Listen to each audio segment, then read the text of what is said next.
Hello my dear friends, welcome to S class education. मित्रांनो, आज आपण पाहणार आहोत की 12th स्टँडर्ड बायोलॉजीचा अभ्यासाला सुरुवात कशी करायची. आय होप की सगळ्यांनी आतापर्यंत सुरुवात केली असेल. मे बी तुमचा गोलसुद्धा क्लिअर असेल की तुम्हाला कोणत्या एक्झामसाठी प्रिपरेशन करायची आहे. लाईक बायोलॉजी म्हटलं तर एक तर आपण कोणते एक्झाम्स विचारात घेतो. सगळ्यात पहिली गोष्ट म्हणजे MST-CET आहे, ठीक आहे. 12th ची बोर्ड एक्झाम आहे आणि दुसरी गोष्ट म्हणजे नीट आहे. सो तुम्ही यापैकी कोणत्या एक्झामसाठी तयारी करताय हे मला कळलं तर नक्कीच मी तुम्हाला अजून चांगल्या पद्धतीने गाईड करू शकते. सो खाली नक्की कमेंट बॉक्समध्ये मेन्शन करा की तुम्ही कोणत्या एक्झामसाठी प्रिपरेशन करताय. आता आपण एक जनरल स्ट्रॅटेजी पाहणार आहोत जे की ऑलमोस्ट सगळ्या मुलांसाठी उपयोगी ठरेल. सगळ्यात पहिली गोष्ट म्हणजे जर तुम्ही बोर्डसाठी प्रिपेअर करत असाल तर तुम्हाला तुमचा गोल माहिती पाहिजे. म्हणजे तुम्हाला नेमकं किती स्कोर करायचं आहे किंवा हे पण माहिती पाहिजे की तुमच्यासाठी बायोलॉजी हा मेन सब्जेक्ट आहे की मॅथमॅटिक्स मेन आहे. मेन म्हणजे काय की तुम्ही कुठे इन्क्लाइंड आहात. लाईक तुम्हाला मॅथ्सच्या फील्डमध्ये काही करायचं आहे की तुम्हाला बायोच्या फील्डमध्ये काही करायचं आहे, किंवा असं आहे का की बायोलॉजी फक्त कॉलेजने कंपल्शन केलं म्हणून घेतलंय किंवा जस्ट एक कुठला ऑप्शन घ्यायचा आहे म्हणून बायोलॉजी घेतलाय. म्हणजे हे तुम्हाला क्लिअर असलं पाहिजे तर तुम्ही बायोला त्याप्रमाणे वेळ देऊ शकता. आता जर असं आहे की बायोलॉजी हा तुमचा मेन सब्जेक्टच आहे, तुम्हाला पुढे जे काही करायचं आहे, ग्रॅज्युएशन असेल किंवा जे काही करायचं आहे ते सगळं बायोच्या फील्डमध्ये करायचं असेल तर मग तुम्हाला बायोकडे आतापासून जास्त लक्ष द्यावं लागेल. आणि जर तुमचं असं आहे की तुम्हाला म्हणजे जस्ट एक पासिंग पुरतं किंवा जस्ट एक मार्क्स स्कोर करण्यापुरतं बायोलॉजी अभ्यासायचं आहे तर प्रत्येक केसमध्ये स्ट्रॅटेजी वेगळी असेल. सो जर तुम्ही बोर्डसाठी बायोलॉजी अभ्यासणार आहात तर ऑब्व्हियसली तुम्हाला थेरोटिकल अभ्यास करायचा आहे. म्हणजे तुम्ही कोणतेही आन्सर रीड करणार किंवा अर्थात तुम्ही कॉन्सेप्ट तर क्लिअर करणार आहातच कोणतीही एक्झाम असू दे, बट तुम्हाला थेरोटिकली पण ते आन्सर लक्षात ठेवायचं आहे. जर तुम्ही नीटसाठी किंवा MST-CET प्रिपेअर करताय तर तुम्हाला नीटसाठी NCERT पण फोकस करायचा आहे. आणि दुसरी गोष्ट म्हणजे तुम्ही MCQच्या दृष्टीने अभ्यास करताय मग तुम्हाला जास्त थेरोटिकल गोष्टी लक्षात ठेवायची गरज नाहीये. तुम्ही स्टेटमेंट्सकडे लक्ष देऊ शकता किंवा मेन वर्ड्सकडे लक्ष देऊ शकता. PYQs चेकआउट करू शकता की एक्झाममध्ये कसे क्वेश्चन्स विचारले गेलेले आहेत, जेणेकरून तुम्हाला त्याचाही बेनिफिट होईल आणि तुम्हाला एक थोडक्यात कसा अभ्यास करायचा हे पण कळेल. जर तुम्ही MST-CET प्रिपेअर करताय तर तुम्हाला फक्त महाराष्ट्र बोर्डचंच बुक रेफर करायचे, NCERT रेफर करायची गरज नाही आहे. आणि त्याच्या आधारेच तुम्हाला मोठे आन्सर्सकडे लक्ष द्यायची गरज नाही आहे. फक्त जे मेन गोष्टी आहेत किंवा PYQs वगैरे तुम्ही रेफर करू शकता, ज्याच्यावरून तुम्हाला आयडिया मिळेल की एक्झॅक्टली आपल्याला कसा अभ्यास करायचा आहे. ठीक आहे, मग तुम्हाला बोर्ड्समध्ये थोडे कमी मार्क्स वगैरे असतील तरी पण चालू शकता, कारण नीट किंवा MST-CET मेन गोष्ट असेल तुमच्यासाठी. ठीक आहे, नेक्स्ट आहे तुमचा गोल पण हेच असणार आहे की कोणती एक्झाम आहे त्यानुसार तुम्ही तयारी करणार आहात. आता नेक्स्ट आपण बोर्डच्या दृष्टीने वेटेज पाहणार आहोत. वेटेज आपण यासाठी पाहतोय की आपल्याला एक आयडिया मिळावी की नेमकं आपल्याला प्रिपरेशन कशी करायची आहे किंवा कोणते चॅप्टर्स महत्त्वाचे आहेत, कोणते असे आहेत जे आपण कमी वेळामध्ये करू शकतो आणि जास्तीत जास्त मार्क्स आपल्याला स्कोर करता येतील. सो यासाठी आपण चॅप्टर्सचे वेटेज पाहणार आहोत. सो आता वेटेजमध्ये या ठिकाणी तुम्हाला वेटेज पाहायला मिळते. या साईडचं जे काही वेटेज आहे तर ते आहे विदाउट ऑप्शन. म्हणजे क्वेश्चन पेपरमध्ये असे काही क्वेश्चन्स असतात की जे तुम्हाला कंपल्सरी सॉल्व्ह करायचे आहेत आणि असे काही क्वेश्चन्स असतात की ज्याच्यामध्ये असतं any2 सॉल्व्ह करा, any3 सॉल्व्ह करा. ठीक आहे, सो आपण दोन्ही पद्धतीचं वेटेज पाहणार आहोत. सो जे विदाउट ऑप्शन आहे त्याच्यामध्ये आपले पहिले 2 चॅप्टर्स जे आहेत रिप्रोडक्शनचे तर ते 6 मार्क्ससाठी आहेत आणि विथ ऑप्शन ते 8 मार्क्ससाठी असणार आहेत. ठीक आहे, सो अशा पद्धतीने वेटेज आहे. वेटेज काही एक्सप्लेन करायची गरज नाही आहे, तुम्ही ते रीड आउट करू शकता किंवा याचा स्क्रीनशॉट वगैरे काढून ठेवू शकता. अगेन तुम्ही जर पाहायचं म्हटलं तर या ठिकाणी हा जो चॅप्टर आहे कंट्रोल आणि कोऑर्डिनेशनवाला सगळ्यात हायेस्ट वेटेज आहे या चॅप्टरला. 11 मार्क्सचा हा चॅप्टर आहे. चॅप्टर मोठा सुद्धा आहे पण खूप जास्त कॉन्सेप्च्युअल आहे, इंटरेस्टिंग आहे. सो म्हणजे असं आहे की तुम्हाला 30 मार्क्स जे असतात तर त्यापैकी साधारणतः 25 मार्क्सच्या अबोव्ह तुम्हाला कॉलेज देतं इंटरनलमध्ये. 70 मार्क्सचं रायटिंग असतं. सो इव्हन तुम्ही एखादा जरी चॅप्टर केला त्यापैकी म्हणजे कंट्रोल आणि कोऑर्डिनेशन जरी केला तरी पण आरामात तुम्ही पास वगैरे होऊ शकता. पण आपल्याला फक्त काठावरती वगैरे पास नाही व्हायचे, आपल्याला खूप चांगला स्कोर पाहिजे. सो त्यानुसार तुम्ही याच्यामधले कोणते चॅप्टर्स करायचे हे ठरवू शकता. जर तुम्ही अजून अभ्यासाला सुरुवात नाही केली तर सुरुवात कुठून करावी, तर सुरुवात फर्स्ट चॅप्टरपासूनच करा, कारण याच्यामधल्या बऱ्याचशा कॉन्सेप्ट्स तुम्हाला नेक्स्ट चॅप्टरमध्ये पण उपयोगी पडणार आहेत. त्याच्यामुळे फर्स्ट चॅप्टरपासून सुरुवात करा. त्याच्यानंतर तुम्हाला फर्स्ट चॅप्टर्स करायचे आहेत. मग तुम्ही हा जो युनिट आहे हा चेकआउट करू शकता, कारण हा थोडासा प्लांट्सवाला जो चॅप्टर आहे म्हणजे 6 आणि 7 चॅप्टर्स जे आहे याच्यामधलं इझी चॅप्टर्स आहेत. सो तुम्ही हे थोडेफार ट्राय करू शकता, पटापट पण होतील आणि वेटेज पण चांगलं आहे याचं. सो 6th आणि 7th चॅप्टर इझी आहे, रीड करून तुम्हाला समजू शकतं की या चॅप्टरमध्ये काय आहे. अगदी खूप जास्त डीपमध्ये नसल्यामुळे तुम्ही इझिली हे 2 चॅप्टर्स करू शकता. सो फर्स्ट चॅप्टर आहे, सेकंड चॅप्टर आहे, 6th आणि 7th चॅप्टर आहे. आफ्टर दॅट तुम्ही जम्प करू शकता, ते म्हणजे या काही चॅप्टर्सवरती. अगेन हे चॅप्टर्स अतिशय इझी आहेत. EVS ज्याला आपण म्हणतो, एकतर बायोलॉजी असतं आणि एकतर EVS असतं. तर हे 3 चॅप्टर्स EVS मध्ये येतात. सो हे खूप इझी आहेत आणि आरामात समजणारे आहेत. तुम्ही याचे आन्सर्स, काही आन्सर्स असे आहेत की जे तुम्ही मनाने पण घेऊ शकता. तुम्हाला बुकमधलं आहे असं लिहायची पण गरज नाही आहे, मनाने पण तुम्ही याच्यामधले बरेचसे क्वेश्चन सॉल्व्ह करू शकता. ठीक आहे. नेक्स्ट तुम्ही जाऊ शकता या काही चॅप्टर्सवरती, 3rd, 4th आणि 5th. हे मी यानुसार सांगते की थोडंसं डिफिकल्टी लेवल हळूहळू आपण वाढवत जाऊया. सो इनहेरिटन्स आहे, ओरिजिन आणि इव्हॉल्युशन ऑफ लाईफ, थोडेफार मोठे चॅप्टर्स आहेत. याच्यामध्ये खूप जास्त थिअरी पण लक्षात ठेवायची आहे, पण तुम्ही करणं गरजेचं आहे, कारण हे चॅप्टर्स MST CT असेल, नीट असेल, सगळ्यांच्यासाठी महत्त्वाचे आहेत. त्याच्यामुळे हे चॅप्टर्स तुम्हाला करावे लागतील. आफ्टर दॅट नेक्स्ट आहे, हे झाल्यानंतर तुम्ही येऊ शकता बायोटेक्नॉलॉजीवरती. चॅप्टर थोडासा आपण म्हणूया की जसं आपण NCERT मध्ये पाहिलं तर हा चॅप्टर ॲप्लिकेशन्स आणि ॲक्च्युअल जे कॉन्सेप्ट आहे 2 पार्ट्समध्ये डिवाइड केलं आहे. बट महाराष्ट्र बोर्डमध्ये सगळंच एकदम दिलं आहे. सो थोडासा मोठा चॅप्टर आहे महाराष्ट्र बोर्डमध्ये. अगेन कॉन्सेप्ट दोघांमध्ये सेमच आहेत, फरक काहीच नाही आहे, फक्त एवढंच की त्यांनी डिवाइड केलं आहे आणि यांनी डिवाइड नाही केला. ठीक आहे. सो हा जो चॅप्टर आहे अतिशय इंटरेस्टिंग आहे, महत्त्वाचं आहे, वेटेज पण खूप चांगलं आहे, 7 मार्कांचं वेटेज आहे आणि तुम्ही थोडंसं याला मॉडरेट चॅप्टर कन्सिडर करू शकता. ठीक आहे. नेक्स्ट जाऊया आपण रेस्पिरेशनकडे, त्याच्यानंतर कोऑर्डिनेशन आणि मग ह्युमन हेल्थ आणि प्रोडक्शन, फूड प्रोडक्शन. हे आपण लास्टला यासाठी ठेवतोय कारण चॅप्टर थोडेसे रट्टोफाय जास्त आहे, त्याच्यामुळे आपण याला थोडंसं लास्ट ठेवलेलं आहे. तर अशा पद्धतीने तुम्ही या पॅटर्नमध्ये फॉलो करू शकता. किंवा जर तुम्हाला हा पॅटर्न नाही फॉलो करायचा आहे, तुमच्या कॉलेजमध्ये ज्या पद्धतीने शिकवतायत किंवा तुमच्या क्लासमध्ये जो काही पॅटर्न असेल तोही तुम्ही फॉलो करू शकता, नो इश्यूज. फक्त एवढंच की तुम्हाला एक इझी टू हार्ड लेवल किंवा इझी टू मॉडरेट लेवलपर्यंत चॅप्टर्सला सुरुवात केली तर तुमचा इंटरेस्ट डेव्हलप होईल.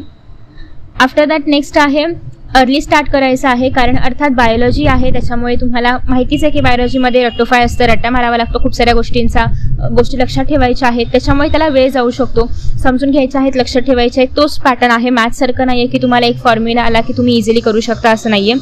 त्याच्यामुळे तुम्हाला या सगळ्या गोष्टी ज्या आहेत त्या लक्षातच ठेवाव्या लागतात. सो त्याच्यामुळे स्टार्ट अर्ली, लवकरात लवकर सुरुवात करा. सिलेबस जास्त आहे, नो डाऊट, सिलेबस प्रत्येक गोष्टीचा जास्त असतोच, बट तरीही बायोलॉजीसाठी थोडा जास्त यासाठी आहे कारण जास्त गोष्टी तुम्हाला लक्षात ठेवाव्या लागतील. अगेन बायोलॉजीमध्ये एक युनिक फॅक्टर असं आहे की तुम्हाला डायग्राम्स पण लक्षात ठेवावे लागतात, म्हणजे डायग्राम्स पण तुम्हाला ड्रॉ करायला विचारलं जातं आणि डायग्राम्सचं पण वेटेज तितकंच आहे. सो तुम्ही काही चॅप्टर्स पाहिले, फॉर एक्झाम्पल रेस्पिरेशन असेल, त्याच्यामध्ये तुम्हाला हार्टचं डायग्राम वगैरे ड्रॉ करायला येतं, किंवा कंट्रोल आणि कोऑर्डिनेशनमध्ये वेगळे ऑर्गन्स आहेत त्याचे डायग्राम्स ड्रॉ करायला येतात. तर रिप्रोडक्शनमध्ये पण अगेन रिप्रोडक्टिव्ह ऑर्गन्सचे डायग्राम ड्रॉ करायला येतात. सो बेसिकली डायग्राम्स पण महत्त्वाचे आहेत, सो तुम्हाला त्याचा पण सराव करायचा आहे. सो यू कॅन जस्ट म्हणजे ड्रॉ करत करत तुम्ही प्रॅक्टिस करू शकता. आणि इव्हन बेनिफिट असं आहे की डायग्राम्सच्या आधारे तुम्हाला जास्त चांगल्या पद्धतीने कॉन्सेप्ट समजतील, तुम्ही चांगल्या पद्धतीने लक्षात ठेवू शकता, मेमराईज करू शकता. नेक्स्ट आहे बायोलॉजीमध्ये खूप मोठ्या नोट्स काढू नका, कारण असं होतं की मग तुम्ही सगळंच जे त्या थिअरीमध्ये आहे किंवा जे त्या पुस्तकामध्ये आहे ते सगळंच उतरवलं जातं, असं आपल्याला नाही करायचंय.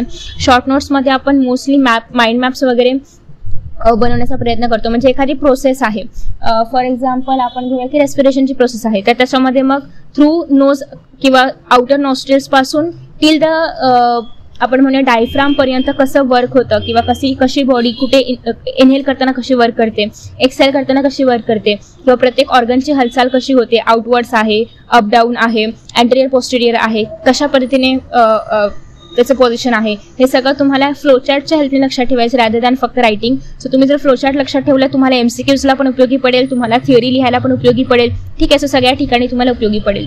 सो शॉर्ट नोट्समध्ये आपण काय लिहितो की जे आपल्याला माहिती नाहीये किंवा जे आपण विसरू शकतो अशा गोष्टी लिहायच्या आहेत. आता काही गोष्टी तुम्हाला माहिती असतील, फॉर एक्झाम्पल जर आपण म्हटलं तर येस, आपल्याला माहिती आहे की आपण रेस्पिरेशनमध्ये ऑक्सिजन इनहेल करतो, कार्बन डायऑक्साईड एक्सहेल करतो. आता हे आपल्याला लहानपणापासून माहिती आहे, मग ते काय लिहायची गरज आहे का? तर नाही. आपल्याला हे पण माहिती आहे की जी काय एअर आहे तर ती लंग्समध्ये जाणार, त्याच्यानंतर मग तिथे एक्सचेंज ऑफ गॅसेस होणार, अल्व्हिओलायमध्ये जाणार वगैरे. तर हे सगळं वरच्यावर आपल्याला माहिती आहे, सो हे खूप जास्त डिटेलमध्ये लिहायची गरज नाहीये. सो शॉर्ट नोट्स असे बनवा की जेणेकरून ते वाचताना तुमचा टाइम मिनिमाइज होईल, तुमचं जे एफर्ट्स आहेत तर ते मिनिमाइज होतील आणि इझिली तुम्हाला लक्षात ठेवता येतील. या पद्धतीने शॉर्ट नोट्स बनवायचे आहेत. ठीक आहे. बायोलॉजीमध्ये फक्त रट्टा मारून उपयोग नसतो, तुम्हाला तो टॉपिक लक्षात पण ठेवायचा आहे आणि त्यासाठी गरजेचं असतं की तुम्हाला तो टॉपिक समजला पाहिजे, कारण जेवढं तुम्ही त्याला समजून घ्याल तेवढं तुम्हाला ते लॉंग टर्मसाठी लक्षात राहील. ठीक आहे. सो ट्राय करा की ती प्रोसेस, आता रेस्पिरेशन आहे किंवा कोऑर्डिनेशन आहे, तुम्ही ॲक्च्युली ते फील करताय, तुमच्या बॉडीमध्ये ते रोज होतंय, तुम्हाला ते माहिती आहे की ते असं होतं. सो ते फील करा. लाईक फॉर एक्झाम्पल 11th आपल्याला डायजेशन चॅप्टर होता, तर तो आपण फील केला होता की प्रत्येक घास खाताना किंवा पाणी पिताना ते कुठे जाईल किंवा कसं ते एलिमेंटरी कॅनलमधून ट्रॅव्हल करेल, हे आपण ॲक्च्युली ते इमॅजिन केलं होतं किंवा आपण ते ॲक्च्युली प्रॅक्टिकली समजून घेतलं होतं. त्याच पद्धतीने तुम्हाला याच्यामध्येही करायचं आहे की तुम्ही जेवढं जास्त समजून घ्याल, जेवढं जास्त तुम्ही इनहेल करताय, सो ते इनहेल केल्यानंतर हवा कुठे जाईल, इमॅजिन करा की हवा गेलेली आहे आपल्या लंग्समध्ये, मग गेलेली आहे अल्व्हिओलामध्ये, ते कसं ॲब्झॉर्ब करते, कसं ते चेंज करते गॅसेस, एक्सचेंज करते गॅसेस. सो हे तुम्ही ॲक्च्युली जर इमॅजिन केलं तर तुम्हाला ते बेटर अंडरस्टँड करून देईल आणि तुम्ही ते जास्त लॉंग टर्मसाठी लक्षात ठेवू शकता. ॲज यू ऑल नो की जर तुम्ही एंट्रन्स एक्झाम देताय, फॉर एक्झाम्पल नीट आहे किंवा MSTCT आहे, तर यासाठी तुम्हाला 11th पण सिलेबस येणार आहे. बोर्डसाठी ऑब्व्हियसली तुम्हाला फक्त 12th सिलेबस करायचं आहे, बट बाकी एक्झामसाठी तुम्हाला 11th पण सिलेबस करायचा आहे. सो दॅट्स वाय तुमचा तो पण सिलेबस तुम्हाला मॅनेज करायचा आहे साईड बाय साईड. फक्त 12th करून उपयोगाचं नाहीये, तुम्हाला 11th पण तेवढंच महत्त्व द्यायचं आहे. सो ट्राय करा की तुम्ही लवकरात लवकर 12th स्टार्ट कराल, लवकरात लवकर तुम्ही त्याला संपवाल, जेणेकरून तुम्ही 11th पण रिव्हिजन करू शकता. बिफोर दी एक्झाम तुम्हाला हे सगळं करायचं आहे. दॅट्स वाय तुम्ही लवकर सुरुवात करा आणि फटाफट सिलेबस कंप्लीट करण्याचा प्रयत्न करा. अर्थात रश म्हणजे घाई गडबड नाही करायची, व्यवस्थित टॉपिक समजून घ्यायचं आहे, बट खूप जास्त डिले पण नाही करायचं आहे. ठीक आहे. नेक्स्ट आहे PYQs. खूप जास्त मॅटर करता. तुम्ही कोणतीही एक्झाम द्या, तुम्हाला ॲटलिस्ट हे माहिती पाहिजे की या एक्झाममध्ये काय विचारलं जातं किंवा कसा पॅटर्न आहे या एक्झामचा. ठीक आहे. एक्झाममध्ये क्वेश्चन्स कुठून विचारले जातात हे जर आपल्याला कळलं तर आपला अभ्यास आपल्याला अभ्यास करायला अजून इझी जाईल, राईट. सो दॅट्स वाय तुम्ही PYQs रेफर करा, मग ते ह्याचे MSTCTसाठी असो, नीटसाठी असो किंवा आपल्या बोर्डसाठी असो. सो मी सगळ्याच व्हिडिओजमध्ये हे रेफर केलं आहे की तुम्ही जर बोर्डसाठी प्रिपेअर करणार असाल तर टार्गेट पब्लिकेशनचं PYQचं एक बुक येतं, ते तुम्ही ट्रायआउट करू शकता. सो ते जे बुक आहे त्याच्यामध्ये तुम्हाला सगळे जे आतापर्यंतचे विचारलेले क्वेश्चन्स आहेत, लाईक ऑलमोस्ट 19 पासून काहीतरी आहेत त्याच्यामध्ये क्वेश्चन्स, ते चेकआउट करा.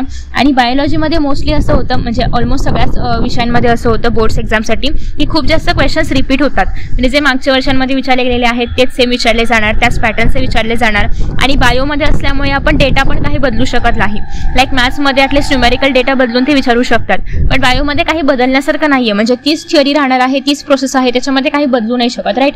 सो त्याच्यामुळे बायोमध्ये स्कोर करणं किंवा PYQचं अनालिसिस करणं खूप जास्त इझी आहे. सो PYQs चेकआउट करा. आणि तुम्हाला जर ते बुक घ्यायचं नसेल तर तुम्ही डिरेक्टली गुगलवरती जाऊन PYQs सर्च करा, तुम्हाला PYQs म्हणजे प्रिव्हियस इयर क्वेश्चन पेपर्स पाहायला मिळतील. ठीक आहे. नेक्स्ट आहे आफ्टर दॅट रायटिंग प्रॅक्टिस करायची आहे. म्हणजे असं होतं की आता आपल्याला असं वाटतं आपण नीटसाठी प्रिपेअर करतोय किंवा आपण MSTCTसाठी प्रिपेअर करतोय, मग त्याच्यामध्ये MCQs मेन पार्ट आहे, राईट. अर्थात MCQs मेन पार्ट आहेच, पण त्यासोबतच तुम्हाला बोर्ड्स पण द्यायचं आहे आणि बोर्ड्सचे पण मार्क्सची काहीतरी व्हॅल्यू आहे, राईट. लाईक तुम्हाला एक सर्टन पर्सेंटेज बोर्डमध्ये असले पाहिजेत. सो ते स्कोर करण्यासाठी तुमची रायटिंग प्रॅक्टिस पण असली पाहिजे. म्हणजे बऱ्याचदा असं होतं की आपण फक्त MCQचा अभ्यास करतो, MCQs खूप छान आपल्याला माहिती असतात, पण आपल्याला ती प्रोसेस लिहिता येत नाही किंवा ते एक्सप्लेन नाही करता येत, तर ते रॉंग, म्हणजे ते तुम्हाला पेपरमध्ये तुमचे मार्क्स त्याच्यामुळे कमी होऊ शकतात. सो ट्राय करा की तुम्ही जेव्हा MCQs सॉल्व्ह करताय तेव्हा त्याच्या मागची प्रोसेस पण तुम्हाला माहिती असली पाहिजे. एखादा क्वेश्चन तुम्ही सॉल्व्ह करता, यू शुड नो की ते कुठून कसं आलं किंवा ती कशी प्रोसेस झाली, ती तुम्हाला लिहिता येते का, पॉईंट वाईज एक्सप्लेन करता येते का, हे जर तुम्हाला करता आलं तर तुमची रायटिंग प्रॅक्टिस त्याच्यामध्ये आपोआपच होते. सो तुम्ही फोकस जरी MCQs वरती करत असला तरी पण प्रत्येक MCQ सॉल्व्ह करताना याच्यामध्ये डिटेल क्वेश्चन कसा येऊ शकतो किंवा थिअरी क्वेश्चन कसा येऊ शकतो हे पण थोडंसं एनालिसिस करा आणि त्याच्या आधारे तुम्ही त्याची पण प्रॅक्टिस साईड बाय साईड करायची आहे. अगेन बायोलॉजी म्हटलं तर तुम्हाला रिव्हिजन करावी लागणार आहे, बिकॉज डेटा खूप जास्त आहे मेमराईज करण्यासाठी. सो त्याच्यामुळे रिपिटेटिव्ह रिव्हिजन झाली पाहिजे एका पर्टिक्युलर इंटरवल नंतर. सो हे तुम्हाला तुमच्यानुसार ठरवायचं आहे की म्हणजे तुम्ही किती वेळ देऊ शकता. प्रॉपर प्लॅनिंग महत्त्वाचं आहे की तुम्ही किती वेळ देऊ शकता बायोलॉजीसाठी किंवा किती फ्रिक्वेंटली तुम्हाला गोष्टी रिवाईज कराव्या लागतात. काहींचं असं असतं की 1-2दा रिवाईज केलं की ठीक आहे, म्हणजे तुम्हाला लक्षात राहतात गोष्टी. काहींचं असेल की खूप जास्त वेळ रिवाईज करावं लागतं आणि इट्स परफेक्टली फाईन. त्याच्यामध्ये तुम्ही जास्त टाइम इन्व्हेस्ट करू शकता किंवा तुमच्या वेळेनुसार तुम्ही त्याला ऍडजस्ट करू शकता. लाईक 15 दिवसातून एकदा रिवाईज करावं लागतंय किंवा एका महिन्यातून एकदा रिवाईज करावं लागणार आहे, एका आठवड्यातून एकदा रिवाईज करावं लागते. So it's up to you. ठीक आहे. सो तुम्ही त्यानुसार डिसाईड करू शकता की तुम्हाला कसं रिवाईज करायचं आहे, काय स्ट्रॅटेजी असली पाहिजे, काय प्लॅनिंग असलं पाहिजे, हे तुम्ही त्यानुसार ठरवू शकता. नेक्स्ट आहे काहींचं मॅथ्स आणि बायो दोन्ही असतं, म्हणजे PCMB चारही विषय असतात. तर या केसमध्ये तुम्हाला मॅथ्स आणि बायो दोघांनाही सेम महत्त्व द्यायचं आहे. कारण इव्हन तुमचा एक बायोलॉजी मेन सब्जेक्ट आहे किंवा मॅथमॅटिक्स मेन सब्जेक्ट आहे, तरी पण आपण असं दुसऱ्या विषयाला वाऱ्यावरती नाही सोडू शकत. कारण ऑप्शनलमध्ये जर आपण म्हटलं तर बरेचसे इझी सब्जेक्ट्स पण आहेत, लाईक IT आहे, लँग्वेज आहे. बट त्याला सोडून जर आपण मॅथ्स किंवा बायो घेतलं असेल तर अर्थात तुम्हाला त्याला वेळ द्यावा लागेल. कारण हे असे अजिबात विषय नाही आहेत की तुम्ही एक्झामच्या आधी सुरुवात वगैरे कराल आणि आरामात तुम्ही ते सिलेबस कंप्लीट करू शकता, असं नाही होणार. या विषयांना त्यांचा हा वेळ द्यावाच लागतो. त्याच्यामुळे तुम्ही जो कुठला म्हणजे जो काही पॅटर्न तुम्ही फॉलो करताय, लाईक मॅथ्स तुम्ही आधी करताय, बायो कसं करताय वगैरे, हे याच्यामध्ये बॅलन्स आउट करा दोन्ही विषयांना. ठीक आहे, मॅथ्स आणि बायो दोघांनाही बॅलन्स आउट करायचं आहे. नेक्स्ट आहे रिसोर्सेस मिनिमाइज करा. म्हणजे असं होतं की मी NCERT करू की महाराष्ट्र बोर्ड करू, याच्यामध्येच खूप जास्त वेळ निघून जातो. तर असं व्हायला नको. की तुम्हाला एक क्लिअर टार्गेट ठेवा की तुमचा मेन काय आहे, म्हणजे मेन तुम्हाला बोर्ड्स आहे की मेन नीट आहे. ठीक आहे, सो जे काही तुम्ही तुमचं टार्गेट ठरवलं असेल त्याप्रमाणे तुम्ही मग NCERT किंवा MS बोर्डचे बुक्स रेफर करू शकता. जास्त काही सिलेबसमध्ये फरक नाही आहे, फक्त एवढंच की काही चॅप्टर्स NCERTमध्ये 12th आहेत जे महाराष्ट्र बोर्डला 11th होते. ठीक आहे, तर तुमचं 11th परफेक्ट झालं असेल तर तुम्हाला आता काही इश्यू येणार नाहीत. तुम्हाला आतापर्यंत हे सुद्धा कळलं असेल की कोणते चॅप्टर्स 11th आहेत, कोणते चॅप्टर्स 12th आहेत आणि त्यानुसार तुम्ही मॅनेज करू शकता. सध्या इव्हन तुम्ही NCERTचा अभ्यास करत असला तरी पण 12th बोर्ड्सला ॲज पर महाराष्ट्र बोर्ड कोणते चॅप्टर्स आहेत ते आधी करा NCERTमधून, म्हणजे तुमची बोर्डची प्रिपरेशन पण होते आणि नीटची पण होते. कारण अर्थात सिलेबस सेमच असल्यामुळे फक्त लँग्वेजचा फरक आहे महाराष्ट्र बोर्डच्या आणि NCERTच्या बुकमध्ये, फक्त लँग्वेजचा फरक आहे. आणि मोस्टली तुम्ही जर पेपर्स पाहिले असतील नीटचे तर त्याच्यामध्ये लँग्वेज ही NCERTमधली येते किंवा सेम NCERTमधली आहे असे सेंटेन्सेस पण विचारले जातात. त्याच्यामुळे तुम्हाला NCERTचा सराव असणं गरजेचं आहे जर तुम्ही नीट देणार असाल तर. सो दॅट्स वाय तुम्ही ते क्वेश्चन्स रेफर करू शकता. अदरवाईज तुम्ही जर फक्त बोर्ड्स देणार असाल तर फक्त महाराष्ट्र बोर्डचं बुक इनफ आहे, बाकी एक्स्ट्रा काही करायची गरज नाहीये. ठीक आहे, सो त्यानुसार तुमचे रिसोर्सेस मिनिमाइज करा. खूप जास्त मोठे मोठे बुक्स रेफर करायची गरज नाहीये. 2च बुक्स ठेवायचे आहेत, एक तर महाराष्ट्र बोर्डचं बायोलॉजी किंवा NCERT आणि त्यातलाच रेफर करायचे थिअरीसाठी. बाकी तुम्हाला जर काही MCQ प्रॅक्टिस हवी असेल तर MST CETसाठी टार्गेटचं बुक येतं. बोर्डसाठी पण मी तुम्हाला बुक सांगितलेलं आहे. NCERT जर तुम्ही फॉलो करणार असाल नीटसाठी तर नीटचे काही MCQचे बुक्स येतात, त्याच्यामध्ये प्युअरली NCERT बेस्ड क्वेश्चन्स असतात, ते बुक्स तुम्ही रेफर करू शकता. सो आय होप की तुम्हाला एक क्लिअर आयडिया मिळाली असावी की आपली बायोलॉजीची स्ट्रॅटेजी कशी असली पाहिजे. अजून तुम्हाला काही क्वेश्चन्स असतील तुम्ही खाली कमेंट बॉक्समध्ये विचारू शकता आणि अजून मी कोणत्या विषयांवरती व्हिडिओ बनवला पाहिजे हे पण नक्की मला खाली सांगा कमेंट बॉक्सद्वारे. So thank you so much for watching this video. Best of luck for your exams and bye.